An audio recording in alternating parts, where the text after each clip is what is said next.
Morning all of you student. આજે આપણે બધા જાણીએ છીએ કે મનુષ્યનું જે જીવન છે તે જીવનની અંદર જન્મથી જ શરૂ કરીને એ પોતે કોઈને કોઈ પ્રકારે શીખવાની ક્રિયા સાથે જોડાયેલો રહે છે. આપણે જાણીએ છીએ કે નાનું બાળક છે, બાળક પણ જ્યારે જન્મ લે છે ત્યારે બાલ્યાવસ્થામાં જ એટલે કે શિશુ અવસ્થામાં જ એ પોતે કંઈક ને કંઈક શીખવાની પ્રક્રિયા સાથે જોડાયેલો રહે છે. સામાન્ય પરિભાષામાં આપણે કહી શકીએ કે બાળક જન્મ સમયે પોતે રડે છે, તો આ રડવાની જે ક્રિયા છે એ ક્રિયા સાહજિક છે. આપણે કહી શકીએ કે કોઈ ભેંસ છે અને ભેંસનું બચ્ચું એટલે કે પાડી છે, એ પાડી પણ જન્મ સમયે થોડી જ ક્ષણોમાં એ પોતે ઊભી થઈને ચાલવાનો પ્રયત્ન કરે છે. આ જે પ્રક્રિયા છે પ્રક્રિયા નૈસર્ગિક, કુદરતી એટલે કે સાહજિક પ્રક્રિયા છે. એ પોતે સહજતાથી આ પ્રવૃત્તિ કરે છે અને આ જે શિક્ષણ છે, શિક્ષણ એને કુદરત દ્વારા સહજતાથી પ્રાપ્ત થાય છે, એટલે આપણે એને સાહજિક પ્રક્રિયા પણ કહી શકીએ. બાળક થોડું મોટું થાય છે એટલે પોતે શું કરે છે કે અન્ય બાળકો જે પ્રકારની વાણીનો પ્રયોગ કરે, જે પ્રકારના શબ્દનો પ્રયોગ કરે છે, જે પ્રકારની ભાષાનો પ્રયોગ કરે છે એ પોતે અનુકરણ દ્વારા શીખે છે. આપણે બધા જ જાણીએ છીએ કે શરૂઆતમાં બાળક ભૂ, પાણીને ભૂ કહે છે. રોટલી હશે તો એને તાતા તાતા કહી અને પોતે બોલે છે. તોતડી વાણીમાં એ પોતે બોલે છે. એની ભાષા છે, ભાષા અપભ્રંશ ભાષા હશે. ધીમે ધીમે ધીમે ધીમે એ પોતે શુદ્ધ ભાષા તરફ આગળ વધે છે અને પોતે શીખે છે. એટલે આ શીખવાની જે પ્રક્રિયા છે એ શીખવાની પ્રક્રિયા એ અનુકરણ દ્વારા, અવલોકન દ્વારા કે નિરીક્ષણ દ્વારા બાળક પોતે પ્રાપ્ત કરે છે. આપણે સામાન્ય પરિભાષાના આધારે આપણે કહીએ કે શીખવાની પ્રક્રિયા એટલે શું, તો આજે આપણે મનોવિજ્ઞાનની અંદર પાઠ 2 શીખવાની પ્રક્રિયા વિશે અભ્યાસ કરીશું.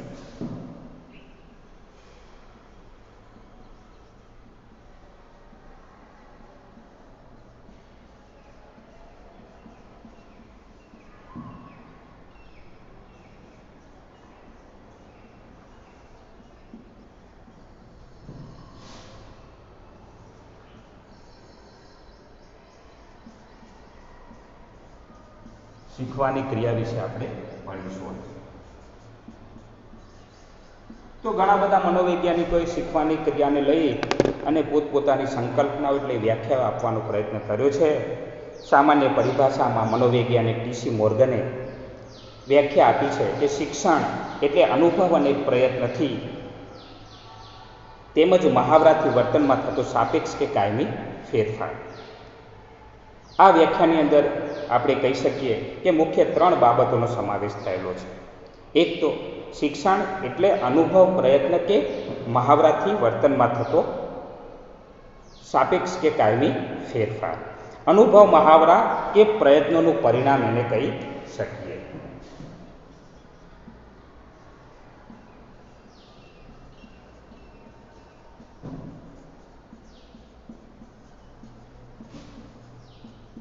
અનુભવ, મહાવરા કે પ્રયત્નનું પરિણામ.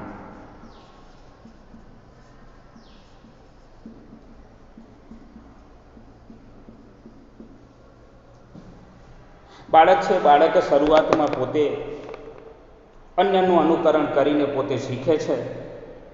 આ શીખવાની પ્રક્રિયામાં એ પોતે અનુભવ મેળવે છે. અન્ય વ્યક્તિઓને ચાલતા પોતે જુએ છે તો પોતે શરૂઆતમાં પોતાના પગ ઉપર ઊભા રહી અને ધીમે ધીમે ધીમે ખાટલો પકડી કે ટેબલ પકડીને ચાલવાનો પ્રયત્ન કરે છે. અને જેમ જેમ એને અનુભવ વધારે ઉપયોગી થાય છે, વારંવાર બાળક પ્રયત્ન કરતો રહે છે, મહાવરો કરતો રહે છે અને પછી એ પોતે ચાલતો થઈ જાય છે, એટલે ચાલતા શીખી જાય છે.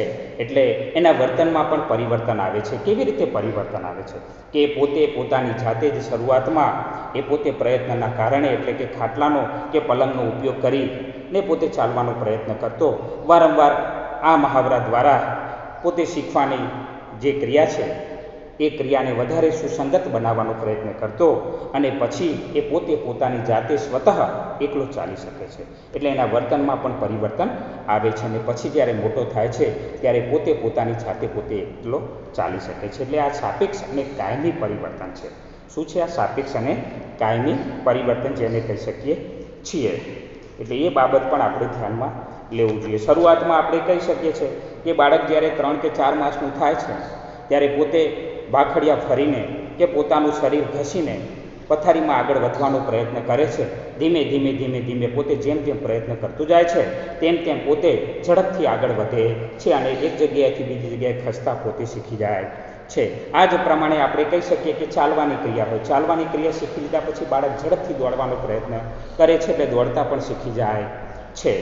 અને આ વર્તનમાં જે કાયમી ફેરફાર થાય છે આપણે સ્વાભાવિક પરિભાષામાં કહી શકીએ કે બાળક જે શિક્ષણ મેળવે છે એ શિક્ષણ મેળવવાના કારણે એના વર્તનમાં કાયમી ફેરફાર થતો આપણને જોવા મળે છે. કે શરૂઆતમાં તમે સાયકલ શીખશો તો ઘણીવાર તમે દાંડીની વચ્ચે પગ નાખીને પણ સાયકલ ચલાવવાનો પ્રયત્ન કરશો, પણ ધીમે ધીમે ધીમે પછી તમારો પગ દાંડી ઉપર લાવી દઈ અને બંને હાથે સ્ટીરિંગ પકડીને તમે સાયકલ ચલાવવાનો મહાવરો કરશો. સાયકલ ચલાવતા આવડી ગયા પછી તમારા વર્તનમાં ખૂબ મોટું પરિવર્તન આવે છે અને આ જે પ્રયત્ન છે પ્રયત્ન કાયમી બની જાય છે. એકવાર સાયકલ શીખી ગયા પછી તમને 5 વર્ષ પછી પણ તમને કોઈ જો સાયકલ ચલાવવાનું કહે તો તમે ખૂબ સારી રીતે અને સરળતાથી સાયકલ ચલાવી શકો છો. આ તમારો જે અનુભવ છે, જે પ્રયત્ન છે, જે મહાવરો છે, એ મહાવરો પણ તમારા વર્તનમાં જે પરિવર્તન લાવે છે એ કાયમી અને સાપેક્ષ પરિવર્તન લાવે છે. એટલે સામાન્ય પરિભાષામાં આપણે કહી શકીએ કે કાયમી પરિવર્તન એ દીર્ઘકાલીન પરિવર્તન હોય છે. લાઈફ ટાઈમ આ પરિવર્તન તમારા કાર્યની અંદર જોવા મળે છે. બાઇક શીખી ગયા પછી ઘણા વર્ષો સુધી તમે બાઇક ન ચલાવો તો પણ એક સમય જ્યારે બાઇક ચલાવો ત્યારે પણ તમે બાઇક ચલાવી શકો છો. ટ્રેનની બાબતમાં પણ એ રીતે રહે, વિમાનની બાબતમાં પણ એ રીતે તમે શીખી શકો છો અને શીખ્યા પછી તમે પોતે વર્ષો સુધી ચલાવી શકો છો. એટલે બાળકના વર્તનમાં પણ જે પરિવર્તન આવે છે, શરૂઆતમાં આપણે કહી શકીએ કે બાળક નાનું હોય ત્યારે પોતે યોગ્ય રીતે ખાઈ શકતું નથી. જ્યારે ખાવાનો એ પ્રારંભ કરશે ત્યારે જ્યારે કોળીઓ લઈને પોતાના મોઢામાં મૂકશે તો એ કોળીઓ ક્યારેક દાઢી ઉપર પણ ચોંટશે, ક્યારેક નાક ઉપર પણ ચોંટશે, ક્યારેક આંખો ઉપર પણ એ પોતે જે ખોરાકના દાણા છે ચોંટાડશે. એટલે પોતાનું આખું મોઢું બગાડી દેશે. પણ ધીમે ધીમે મમ્મી એને ખાતા શીખવશે કે બેટા આ રીતે ન ખવાય, આ રીતે ખવાય. અને પછી જ્યારે બાળક ભોજન લેતા શીખી જાય છે ત્યારે તમે જોજો એ પ્રક્રિયા, એ ક્રિયા લાંબા સમયના શિક્ષણમાં પરિવર્તિત થશે. એ વૃદ્ધ થશે, મૃત્યુ પામશે ત્યાર સુધી પણ એ પોતે ભોજનની જે યોગ્ય રીતે જ પોતે ભોજન ગ્રહણ કરશે. એટલે આ જે પરિવર્તન છે પરિવર્તન કાયમી અને સાપેક્ષ હોય છે. હવે આપણે એના પોઈન્ટ જોઈએ કે ભાઈ આપણે કેવી રીતે શીખીએ છીએ. How do we learn? How do we learn?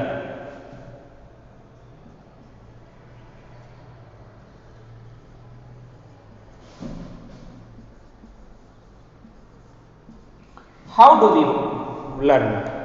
તો બાળક કેવી રીતે શીખે છે? How do we learn? બાળક કેવી રીતે શીખે છે? આપણે કેવી રીતે શીખીએ છીએ? શિક્ષણ વિશેના પ્રારંભના તમે ખ્યાલો જુઓ તો આપણી સામે એવા પ્રશ્નો ઉપસ્થિત થાય કે જ્યારે પ્રાણી કે કોઈ પણ મનુષ્ય જ્યારે શિક્ષણ મેળવે છે એ શિક્ષણ કેવી રીતે એને મેળવ્યું છે.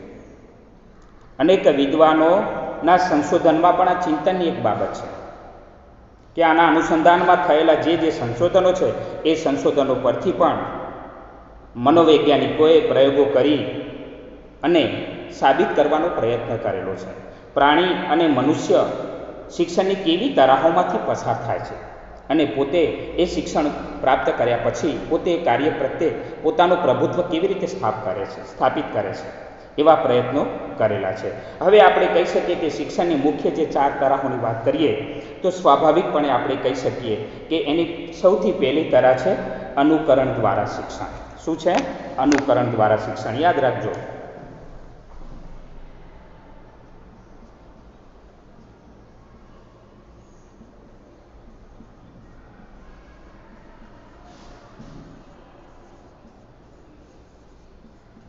તો સામાન્ય પરિભાષામાં કહી શકીએ કે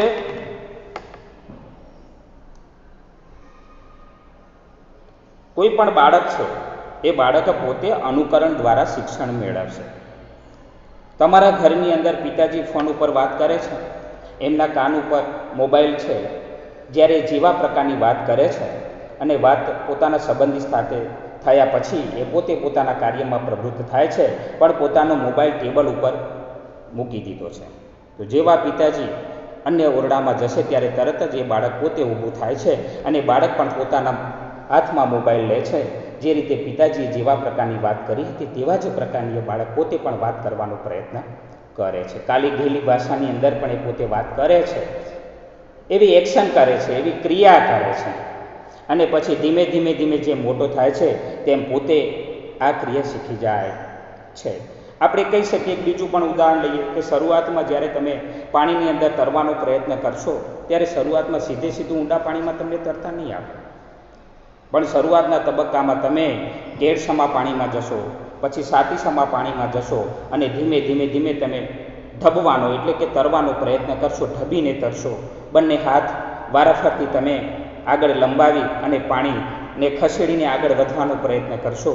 તો આ રીતે ધીમે ધીમે તમે જ્યારે તરતા શીખવાનો પ્રયત્ન કરશો અને પછી અન્ય જે તરવાની ક્રિયામાં જે પાવરફુલ છે, જે માહિર છે, જેને ખૂબ સારું તરતા આવડે છે, એવા વ્યક્તિઓ પણ કેવી રીતે તરે છે તમે જોશો અને એ જ રીતે તમે તરવાનો પ્રયત્ન કરશો. એટલે સ્વાભાવિક છે ધીમે ધીમે ધીમે તમને તરતા આવડી જશે. તરવાની જુદી જુદી સ્ટાઇલો પણ ફ્રી સ્ટાઇલ હશે, બટરફ્લાય સ્ટાઇલ હશે, આવી સ્ટાઇલોની અંદર પણ તમે પોતાનું પ્રાધાન્ય સ્થાપિત કરી શકશો. એટલે સ્વાભાવિક છે કે વ્યક્તિ અનુકરણ દ્વારા શીખે છે. અન્ય વ્યક્તિઓ કેવા પ્રકારનું કાર્ય કરે છે, કેવું કાર્ય કરે છે એ જોઈને પોતે એ કાર્ય હસ્તગત કરવાનો પ્રયત્ન કરે છે. આપણે જોઈએ છીએ કે ઘણા બધા ઉદાહરણો આપણી સામે આવે છે, સમાજમાંથી પણ ઘણા ઉદાહરણો આપણને મળે છે કે નાની બાળકીઓ ટેલિવિઝન પર અનેક અભિનેત્રીઓ જે પ્રકારનો અભિનય કરે છે કે હેમા માલિની ભરત નાટ્યમ એટલે કે નૃત્ય ખૂબ સારું કરે છે, તો એ પોતે જુએ છે કે હેમા માલિની કેવી રીતે નૃત્ય કરે છે, એના હાથની સ્ટાઇલ કેવી થાય છે, એના પગની સ્ટાઇલ કેવી થાય છે, એના સમગ્ર શરીરના વિવિધ અંગો છે એ અંગોને કેવી રીતે વળાંક આપે છે, એ પોતે આ નૃત્યને ખૂબ બારીકાઈથી જુએ છે અને પછી એ જ રીતથી, એ જ પદ્ધતિથી, એ જ સ્ટાઇલથી પોતે અભિનય કરવાનો પ્રયત્ન કરે છે.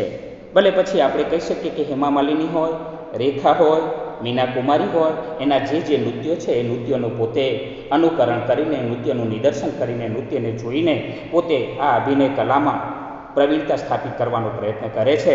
એ પોતે શીખવાની ક્રિયામાં આગળ વધે છે. હવે બીજો મુદ્દો છે પ્રયત્ન અને ભૂલ દ્વારા શિક્ષણ. બીજો પોઈન્ટ છે પ્રયત્ન અને ભૂલ દ્વારા શિક્ષણ. યાદ રાખજો.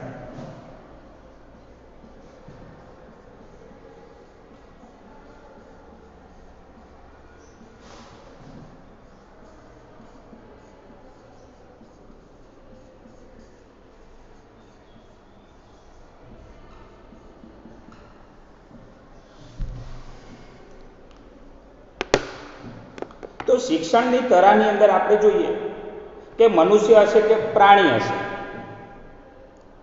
એને કોઈ પણ સમસ્યામાંથી બહાર નીકળવું હશે તો સ્વાભાવિક છે કે પોતે સીધી સફળતા નહીં મેળવી લે, પણ એને પોતાના પ્રયત્નમાં વધારો કરતા રહેવું પડશે, સમસ્યાનો ઉકેલ શોધવાનો પ્રયત્ન કરવો પડશે. સમસ્યા જટિલ હશે તો વધારે સમય જશે, સમસ્યા સરળ હશે તો ઝડપથી એ પોતે સફળતા તરફ આગળ વધી શકશે. એટલે આપણે કહી શકીએ છીએ કે એને મથવું પડશે, પ્રયત્ન કરવો પડશે અને જેમ જેમ પ્રયત્ન કરતો જશે તેમ તેમ એની ભૂલોમાં ઘટાડો થતો જશે અને અંતે એ પોતે સારામાં સારી રીતે શીખી અને એ શિક્ષણ ઉપર પોતાનું આધિપત્ય સ્થાપિત કરી શકશે. એ પોતે એ શીખી લેશે. એની અંદર સૌથી પહેલાં આપણે કહી શકીએ કે થોર્નડાઇક નામનો જે મનોવૈજ્ઞાનિક છે, એ મનોવૈજ્ઞાનિક જે પોતે અમેરિકાનો વતની છે, આ અમેરિકાના મનોવૈજ્ઞાનિકે એક સમસ્યા પેટી બનાવી છે. શું કર્યું છે? સમસ્યા પેટી બનાવી છે.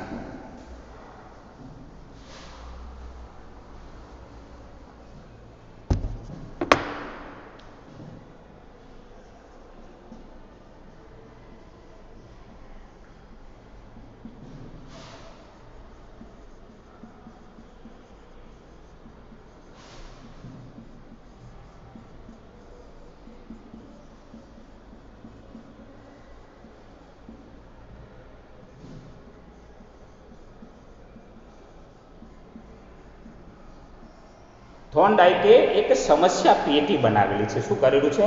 સમસ્યા પેટી. અને એ સમસ્યા પેટીની અંદર એણે એક ભૂખી બિલાડીને મૂકી છે. શું કર્યું છે? એક ભૂખી બિલાડીને આ સમસ્યા પેટીની અંદર મૂકવામાં આવેલી છે. તમે જોશો તો તમને ખ્યાલ આવશે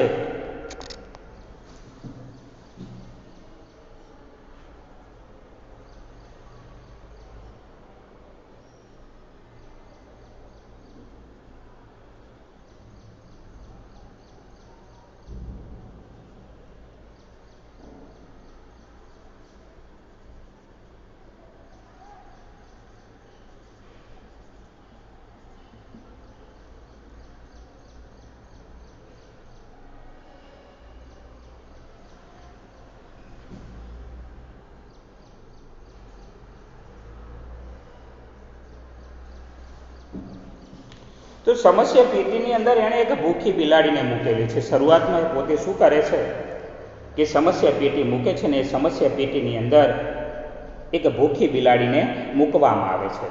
અને જે સમસ્યા પેટી છે, સમસ્યા પેટીની બહાર ખોરાક મૂકવામાં આવે છે. શું કરવામાં આવે છે? ખોરાક મૂકવામાં આવે છે.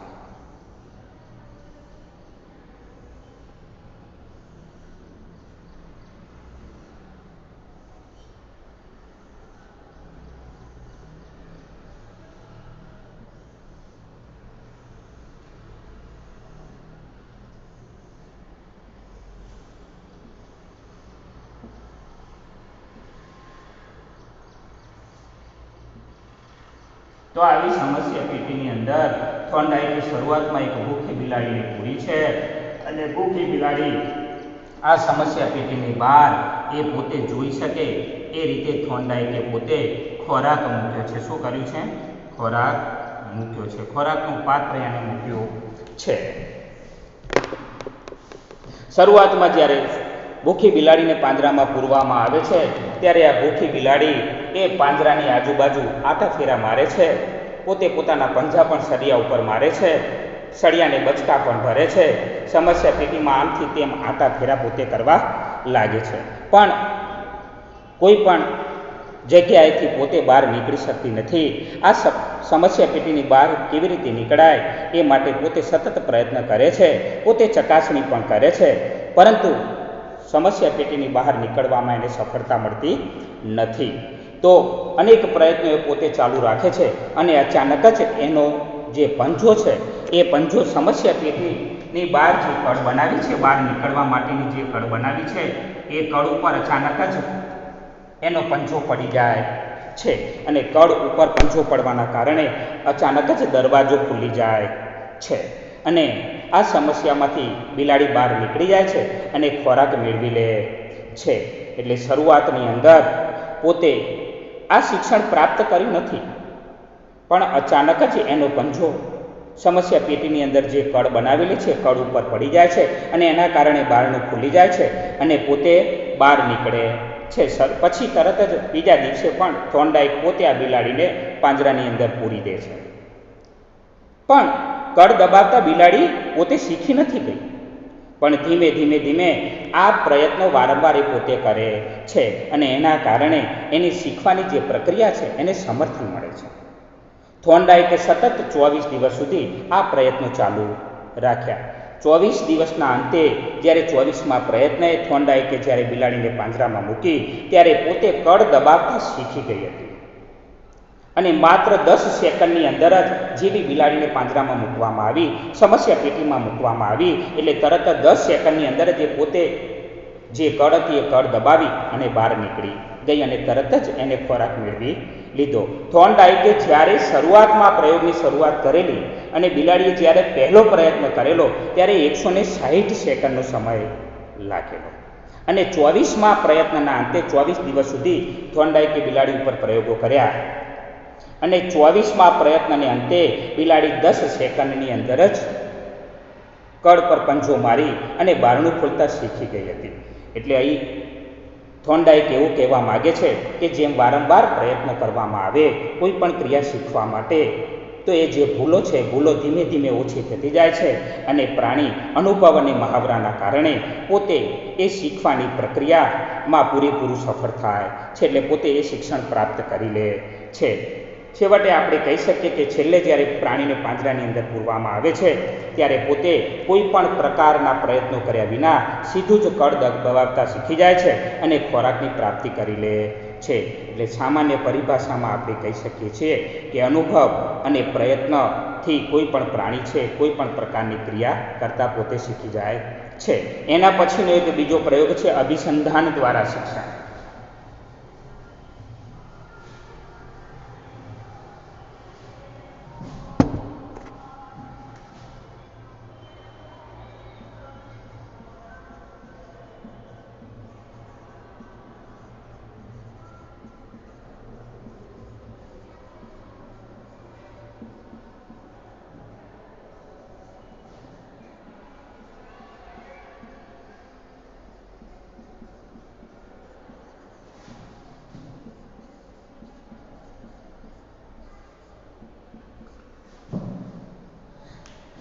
તો અભિસંધાન એટલે શું?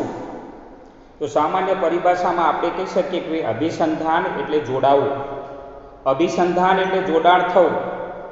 કોઈ પણ પ્રાણી છે એ પ્રાણી પોતે જ શીખવાની પ્રક્રિયામાં આગળ વધશે તો સ્વાભાવિક છે કે એણે ઘણી બાબતો ઘણી તરાહોમાંથી પસાર થઈ ને એ કાર્યમાં સફળ થવા માટે એણે પોતે પોતાનું જોડાણ અભિસંધાન સ્થાપિત કરવું પડશે. સૌથી પહેલાં આપણે કહી શકીએ કે અભિસંધાનના શિક્ષણની જે તરા છે એ તરા મોટે ભાગે સાહચર્યવાદ ઉપર આધારિત છે. સાહચર્ય એટલે અન્ય બાબતો સાથે જોડાવું, અન્ય બાબતો સાથે સંલગ્ન થવું. પ્રાણી છે પ્રાણી પોતે સમસ્યામાંથી જ્યારે પસાર થાય છે ત્યારે ઘણી બધી બાબતોમાંથી એ પોતે પસાર થતું હોય છે.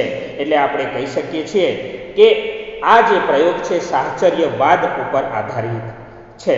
આપણે કહી શકીએ કે તટસ્થ ઉદ્દીપકની સાથે અન્ય ઉદ્દીપકનું જોડાણ કરવામાં આવે અને પ્રાણી સમાન પ્રતિક્રિયા આપે તો આ પ્રતિક્રિયા આપવાની જે ક્રિયા છે એ અભિસંધાન સાથે એનું જોડાણ છે. અભિસંધાન એને સ્થાપિત કરેલું છે એવું આપણે કહીએ. રશિયન મનોવૈજ્ઞાનિક જેને નોબેલ પ્રાઇઝ મળેલું છે એવું કે શિક્ષણથી વ્યક્તિને થતા જે અનુભવો છે આ અનુભવોની સાંવેદનિક પ્રતિમાઓ છે એ પ્રતિમાઓનું મસ્તિષ્કની અંદર જોડાણ થાય છે, મગજમાં એનું જોડાણ થાય છે અને તેની સાથે જો ઉદ્દીપક રજૂ કરવામાં આવે તો અન્ય ઉદ્દીપકની સ્મૃતિ પણ એના મસ્તિષ્કમાં તાજી થતી હોય છે. આમ આપણે કહી શકીએ કે અભિસંધાનની જે પ્રક્રિયા છે એ અનુભવના આધારે એક સાંકળ બનાવે છે અને ઉદ્દીપકની ઉપસ્થિતિમાં અન્ય ઉદ્દીપકની હાજરી હોવાનો અહેસાસ પણ પ્રાણીને થતો હોય છે કે મનુષ્યને થતો હોય છે. રશિયન શરીરશાસ્ત્રી ઇવાન પેટ્રોવિચ પાવલોવે 1849થી 1936ના સમયગાળા દરમિયાન એમણે મનુષ્ય કે પ્રાણીની પાચન ક્રિયાઓ પર અભ્યાસ કર્યો અને અભ્યાસ કરતાં એમને અભિસંધાનની સમજ પ્રાપ્ત કરી હતી. એટલે આપણને અભિસંધાન વિશે પણ એમને સમજ આપેલી છે. આ અભિસંધાન પરંપરાગત હોવાથી એક પેઢીથી બીજી પેઢીમાં પરંપરાગત હોવાથી શાસ્ત્રીય અભિસંધાન અથવા રૂઢ અભિસંધાન તરીકે પણ આપણે એને ઓળખીએ છીએ. આ ઉપરાંત અભિસંધાનને પ્રશિષ્ટ અભિસંધાન તરીકે પણ ઓળખવામાં આવે છે.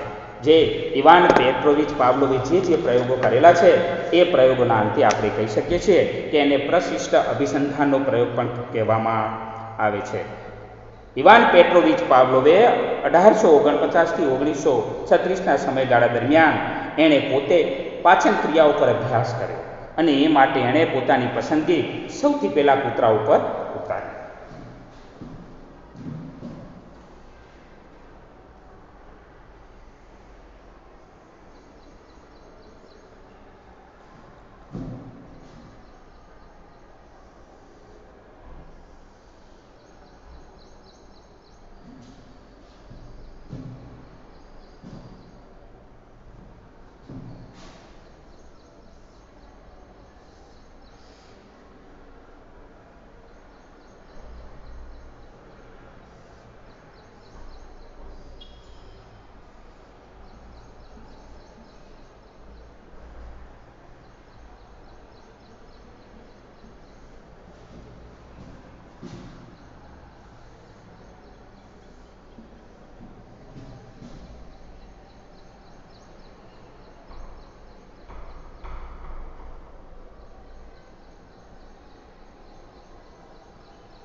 તો સૌથી પહેલાં આપણે કહી શકીએ છીએ કે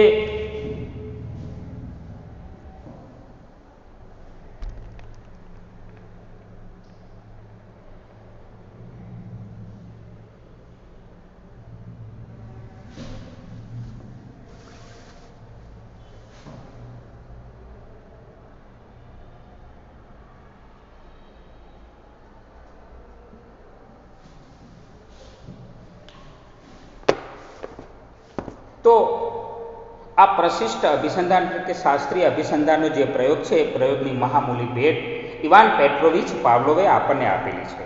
પાવલોવે પોતાના પ્રયોગની અંદર એક એવું સ્ટેન્ડ બનાવેલું છે, એક એવું સાધન બનાવેલું છે કે જેની અંદર કૂતરાને બાંધી શકાય અને પછી કૂતરાની સામે અનઅભિસંધિત ઉદ્દીપક અને અભિસંધિત ઉદ્દીપક રજૂ કરીને એ પોતે અભિસંધાનની પ્રક્રિયા સાથે કેવી રીતે જોડાય છે અને કયા તારણો મળે છે એની નોંધ કરી શકાય. એટલે શરૂઆતમાં કૂતરાને સ્ટેન્ડ સાથે ઊભો કરી દેવામાં આવ્યો, એને બાંધી દેવામાં આવ્યો અને પછી એની સામે એ પોતે લાળઝરણની પ્રક્રિયા કેટલા પ્રમાણમાં કરે છે એ માપન કરવા માટે એને પ્રયત્ન કર્યો. સૌથી પહેલાં આપણે કહી શકીએ કે કૂતરાની સામે જ્યારે ખોરાક રજૂ કરવામાં આવ્યો એટલે તરત જ સ્વતઃ આપોઆપ કૂતરાના મોઢામાંથી લાળ ઝરવા લાગી. એ સ્વાભાવિક છે. આને આપણે અનઅભિસંધિત ઉદ્દીપક કહી શકીએ કે કોઈ પણ પ્રકારના જોડાણ વિના કોઈ પણ પ્રાણી હશે તો એની સામે જો ખોરાક મૂકવામાં આવશે તો એના મોઢામાંથી લાળઝરની પ્રક્રિયા આપોઆપ થશે. એટલે જેવો ખોરાક મૂકવામાં આવ્યો તરત જ કૂતરાના મોઢામાંથી લાળ ઝરવા લાગી. આ લાળ ઝરવાની પ્રતિક્રિયાને ખોરાક જોતાં જ આપણને આ પ્રતિક્રિયા જોવા મળી. તે જે સહજ પ્રતિક્રિયા હતી. સામાન્ય પરિભાષામાં આપણે કહી શકીએ કે કોઈ વિદ્યાર્થીનીઓ છે એ વિદ્યાર્થીનીઓ ખાટી આંબલી જે છે આંબલીના કાતરા જુએ એટલે તરત જ એમના મોઢામાંથી પાણી છૂટશે. એ જ રીતે કૂતરાને પણ જ્યારે ખોરાક પોતાની સામે કૂતરાએ જોયો ત્યારે તરત જ એના મોઢામાંથી લાળઝરણની આ નેચરલી પ્રક્રિયા થઈ. પણ પછી પાવલોવે શું કર્યું કે કૂતરાને ખોરાક તો આપ્યો, કૂતરાને જેવો ખોરાક મળે એટલે તરત જ એની સાથે ઘંટડી વગાડવામાં આવે. આ અભિસંધિત ઉદ્દીપક છે. કૂતરાને ખોરાક આપવામાં આવ્યો, ઘંટડી વગાડવામાં આવી, ખોરાક આપવામાં આવ્યો, ઘંટડી વગાડવામાં આવી. એટલે ધીમે ધીમે ધીમે કૂતરો પોતે પોતાના મોઢામાંથી વારંવાર લાળઝરણની પ્રક્રિયા કરવા લાગ્યો. આ પ્રક્રિયાની રજૂઆત પછી થોડા સમય સુધી પુનરાવર્તન કરવામાં આવ્યું, પણ અચાનક જ પછી પાવલોવે કૂતરાને ખોરાક આપવાનો બંધ કરી દીધો અને માત્ર ઘંટડી જ વગાડવામાં આવી. તો પણ કૂતરાના મોઢામાંથી લાળઝરણની પ્રક્રિયા થતી જોવા મળી. કેમ કે ઘંટડીના અવાજ સાથે કૂતરાએ અભિસંધાન સ્થાપિત કર્યું હતું, જોડાણ સ્થાપિત કર્યું હતું. જેવો કૂતરાને ઘંટડીનો અવાજ સંભળાયો એટલે કૂતરાના મનમાં એવો વિચાર હશે કે મને તરત જ ખોરાક મળશે અને એના કારણે આ લાળઝરણની પ્રક્રિયા કૂતરાએ કરી. પણ ધીમે ધીમે સુધી માત્ર ઘંટડી જ વગાડવામાં આવી, ખોરાક ના આપવામાં આવ્યો. તો આ લાળઝરણની પ્રક્રિયામાં ધીમે ધીમે ધીમે ઘટાડો થતો ગયો અને અંતે વિલોપન થતું આપણને જોવા મળ્યું કે કૂતરાના મોઢામાંથી લાળ ઝરી નહીં. એટલે સામાન્ય બાબતની અંદર પ્રશિષ્ટ અભિસંધાનના મૂળભૂત ખ્યાલો છે કે અહીં પાવલોવે જે પ્રયોગ કર્યો એ પ્રયોગની અંદર સરળ ભાષામાં એણે એવી સમજ મેળવી કે અભિસંધાન સમજવા માટે કેટલાક પારિભાષિક શબ્દોની અનિવાર્યતા હોય છે. એને સૌથી પહેલાં આપણે કહી શકીએ અનઅભિસંધિત ઉદ્દીપક, જેને યુએસ તરીકે પણ ઓળખવામાં આવે છે, જેને અનકન્ડિશનલ સ્ટિમ્યુલ્સ તરીકે ઓળખીએ.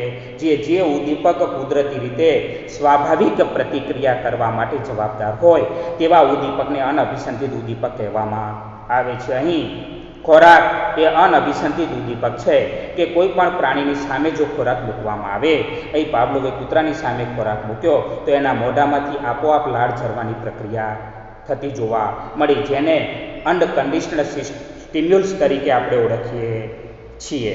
એટલે એને યુસીએસ પણ કહેવામાં આવે છે. શોર્ટ ફોર્મ યુસીએસ કહે છે, જેને અનઅભિસંધિત ઉદ્દીપક તરીકે આપણે ઓળખીએ છીએ. ભાઈ અનઅભિસંધિત પ્રતિક્રિયા અનકન્ડિશનલ રિસ્પોન્સ, જેને યુસીઆર કહેવામાં આવે. શું કહેવામાં આવે? યુસીઆર. આપણે અનઅભિસંધિત ઉદ્દીપકને યુસીએસ કહીએ છીએ. Unconditional stimulus, unconditional stimulus. અને યુસીઆર અનકન્ડિશનલ રિસ્પોન્સ, જેને અનઅભિસંધિત પ્રતિક્રિયા કહેવામાં આવે છે કે સ્વાભાવિકપણે કૂતરાની સામે જ્યારે ખોરાક મૂકવામાં આવ્યો ત્યારે કૂતરો પોતે ખોરાક જોઈને પોતાના મોઢામાંથી લાળ ઝરવાની જે પ્રક્રિયા કરે છે એને અનઅભિસંધિત પ્રતિક્રિયા કહેવાય. કે કોઈ પણ પ્રકારના અન્ય ઉદ્દીપકના જોડાણ વિના કૂતરાની સામે માત્ર કુદરતી ઉદ્દીપક રજૂ કરવાથી કૂતરો જે પ્રકારની પ્રતિક્રિયા કરે છે એને સામાન્ય પરિભાષામાં આપણે અનઅભિસંધિત પ્રતિક્રિયા કહી શકીએ છીએ.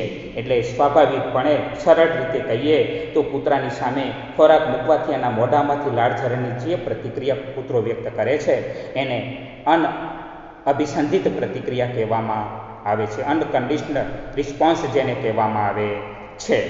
અભિસંધિત ઉદ્દીપક, કન્ડિશનલ સ્ટિમ્યુલ્સ, જેને CS કહેવામાં આવે છે. શું કહેવામાં આવે છે? CS, કન્ડિશનલ સ્ટિમ્યુલ્સ, CS એટલે અભિસંધિત ઉદ્દીપક. અન્ય ઉદ્દીપકની સાથે કુદરતી ઉદ્દીપકની સાથે અન્ય ઉદ્દીપક જ્યારે રજૂ કરવામાં આવે છે અને કૂતરો જે પ્રકારની પ્રતિક્રિયા આપે છે, આ માટે આપણે કહી શકીએ કે જોડાણરૂપ જે નવો ઉદ્દીપક એની સામે મૂકવામાં આવે છે અને સાહચર્ય સ્થાપિત કરવા માટે, જોડાણ સ્થાપિત કરવા માટે અન્ય તટસ્થ ઉદ્દીપક એની સામે મૂકવામાં આવે છે અને કૂતરો જે પ્રકારની પ્રતિક્રિયા આપે છે આવા ઉદ્દીપકને આપણે અભિસંધિત ઉદ્દીપક કે કન્ડિશનલ સ્ટિમ્યુલ્સ તરીકે ઓળખીએ છીએ. પાવલોવના પ્રયોગની અંદર કૂતરાની સામે ખોરાક રજૂ કરવાથી એની સાથે સાથે વારંવાર ઘંટડીનો અવાજ પણ રજૂ કરવામાં આવ્યો. આ ઘંટડીનો જે અવાજ છે એ અવાજ સાંભળતાની સાથે જ કૂતરો પોતાના મોઢામાંથી લાળ ઝરવાની પ્રક્રિયા કરે છે. હવે આપણે કહી શકીએ છીએ કે ખરેખર લાળ ઝરવાની પ્રતિક્રિયા તો ખોરાકના સમયે જ આપણને જોવા મળે છે, પણ ઘંટડીના અવાજ સાથે સાથે એનું જોડાણ થાય છે. ખોરાક અપાય છે, ઘંટડીનો અવાજ થાય છે, ખોરાક અપાય છે, ઘંટડીનો અવાજ થાય છે અને પછી માત્ર એકલો ઘંટડીનો જ અવાજ કરવામાં આવે છે, જે આપણે અભિસંધિત પ્રતિક્રિયાની અંદર જોઈશું. એક તટસ્થ ઉદ્દીપક એની સામે રજૂ કરવામાં આવે છે અને કૂતરાને એવું લાગે છે કે ઘંટડીના અવાજની સાથે જ એને ખોરાક મળશે અને પોતે જે પ્રતિક્રિયા આપે છે એ પ્રતિક્રિયાને આપણે અભિસંધિત પ્રતિક્રિયા કહી શકીએ છીએ. પણ અહીં ખોરાકની સાથે ઘંટડીનો જે અવાજ રજૂ કરવામાં આવે છે, જે એક અનઅભિસંધિત ઉદ્દીપકની સાથે અભિસંધિત ઉદ્દીપકનું જોડાણ કરવામાં આવે છે અને પછી કૂતરો જે પ્રકારની પ્રતિક્રિયા કરવા માટે જવાબદાર થાય છે તેવા ઉદ્દીપકને અભિસંધિત ઉદ્દીપક કહેવામાં આવે છે, જેને ઘંટડીના અવાજને આપણે અભિસંધિત ઉદ્દીપક કહી શકીએ. હવે અભિસંધિત પ્રતિક્રિયા, કન્ડિશનલ રિસ્પોન્સ જેને કહેવામાં આવે છે, કે જે પ્રતિક્રિયાનું જોડાણ થયા પછી આપણે કહી શકીએ કે કૂતરો જે પ્રકારની પ્રતિક્રિયા આપે છે તેને અભિસંધિત પ્રતિક્રિયા કહેવામાં આવે. ખોરાકની સાથે સાથે ઘંટડી વગાડવી અને ઘંટડી સાથે કૂતરાનું સાહચર્ય સ્થાપિત થાય છે. એ પોતે એની સાથે પોતાનું તાદાત્મ્ય સ્થાપિત કરી લે છે અને એને લાગે છે કે ઘંટડીનો અવાજ થતાં તરત જ એને ખોરાકની પ્રાપ્તિ થશે. એટલે સ્વાભાવિક છે કે અભિસંધિત ઉદ્દીપકનું જોડાણ થવાથી પોતે અભિસંધિત પ્રતિક્રિયા કરે છે. પાવલોના પ્રયોગમાં ઘંટડીનો અવાજ સાંભળતાની સાથે જ કૂતરાના મોઢામાંથી જે લાળ ઝરવાની પ્રતિક્રિયા થાય છે તેને આપણે અભિસંધિત પ્રતિક્રિયા કહી શકીએ છીએ. અહીંયા આપણે તમારા પુસ્તકમાં કોષ્ટક દ્વારા પણ બતાવેલું છે કે ભાઈ ખોરાક એટલે શું, તો અનકન્ડિશનલ સ્ટિમ્યુલ્સ જેને કહીએ છીએ. પછી ખોરાક આપવાથી જે લાળ ઝરવાની પ્રક્રિયા થાય એને અનકન્ડિશનલ રિસ્પોન્સ આપણે કહીએ છીએ, જેને લાળ સ્ત્રાવ પણ કહેવાય અને UCR પણ આપણે કહીએ છીએ, શોર્ટ ફોર્મ છે જેનું. પછી અભિસંધાનની ક્રિયા દરમિયાન શું થાય છે, તો ઘંટડીનો અવાજ રજૂ કરવામાં આવે છે, કન્ડિશનલ સ્ટિમ્યુલ્સ રજૂ કરવામાં આવે છે, અભિસંધિત ઉદ્દીપક રજૂ કરવામાં આવે છે અને એની સામે અનકન્ડિશનલ સ્ટિમ્યુલ્સ મૂકવામાં આવે છે. એટલે અનઅભિસંધિત ઉદ્દીપક એટલે કે ખોરાક એની સામે મૂકવામાં આવે છે તો તરત જ કૂતરો જે રિસ્પોન્સ આપે છે અનકન્ડિશનલ રિસ્પોન્સ, જેને લાળ ઝરવાની પ્રક્રિયા તરીકે આપણે ઓળખી શકીએ છીએ. પછી અભિસંધાન સ્થાપિત થયા પછી માત્ર એની સામે કન્ડિશનલ સ્ટિમ્યુલ્સ રજૂ કરવામાં આવે છે, એટલે માત્ર ઘંટડીનો અવાજ રજૂ કરવામાં આવે છે, છતાં પણ એના મોઢામાંથી લાળ ઝરવાની પ્રક્રિયા થાય છે, જેને આપણે કન્ડિશનલ રિસ્પોન્સ તરીકે એટલે કે અભિસંધાન સ્થાપન કે અભિસંધિત પ્રતિક્રિયા તરીકે પણ આપણે ઓળખી શકીએ છીએ. એટલે આ રીતે અભિસંધાનની સ્થાપના થાય છે. હવે એની અંદર આપણે જોઈએ કે પ્રબલન. તો પ્રબલન એટલે શું, તો પ્રાણીને કોઈ પણ કાર્ય કરવા માટે પ્રેરિત કરે અને પ્રેરિત કરતા ઉદ્દીપકને સામાન્ય પરિભાષામાં આપણે પ્રબલન કહીએ છીએ. અહીં પ્રબલન તરીકે ખોરાક છે કે કૂતરાની સામે વારંવાર ખોરાક મૂકવામાં આવે છે તો કૂતરો સ્વાભાવિક રીતે જ લાળઝરની પ્રતિક્રિયા કરશે. અને વિલોપન થવું એટલે સામાન્ય પરિભાષામાં નષ્ટ થવું, નાશ થવું. આપણે જાણીએ છીએ કે અભિસંધાનની સ્થાપના થયા પછી જો માત્ર એક જ અભિસંધિત ઉદ્દીપક રજૂ કરવામાં આવે, એટલે કે માત્ર ઘંટડીનો જ અવાજ રજૂ કરવામાં આવે તો ધીમે ધીમે કૂતરાને પણ ખ્યાલ આવી જશે કે મને ખોરાક મળવાનો નથી. એટલે એના મોઢામાંથી લાળઝરની જે પ્રક્રિયા છે એ પ્રક્રિયા ધીમે ધીમે ઓછી થતી જશે અને અંતે એનો નાશ પામશે, એટલે કે એ વિલોપન થશે, જેને આપણે વિલોપન તરીકે ઓળખીએ છીએ. ઉદ્દીપકનું સામાન્યીકરણ એટલે શું? તો સામાન્યીકરણ એટલે ઉદ્દીપક જેવો સમાન લાગતો અન્ય ઉદ્દીપક રજૂ કરવામાં આવે અને પછી જે અભિસંધાનની પ્રતિક્રિયા છે પ્રતિક્રિયા ઉત્પન્ન કરવામાં આવે. અભિસંધિત ઉદ્દીપકની સાથે સામ્ય ધરાવતા અન્ય ઉદ્દીપકને રજૂ કરવામાં આવે અને પછી પ્રાણી કેવા પ્રકારની પ્રતિક્રિયા આપે છે એની નોંધ કરવામાં આવે.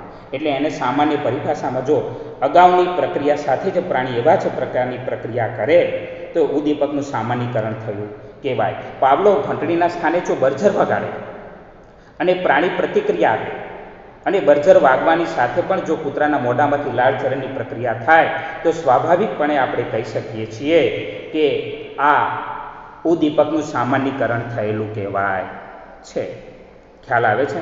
સામાન્ય પરિભાષામાં આપણે એમ કહી શકીએ કે કૂતરાના મોઢામાંથી ઇલેક્ટ્રિક ઘંટડીનો અવાજ કે ઇલેક્ટ્રિક બર્જરનો અવાજ જો એને સંભળાઈને કૂતરો જે પ્રતિક્રિયા આપે એને આપણે ઉદ્દીપકનું સામાન્યીકરણ કહી શકીએ છીએ. ઉદ્દીપક ભેદ બોધન એટલે શું?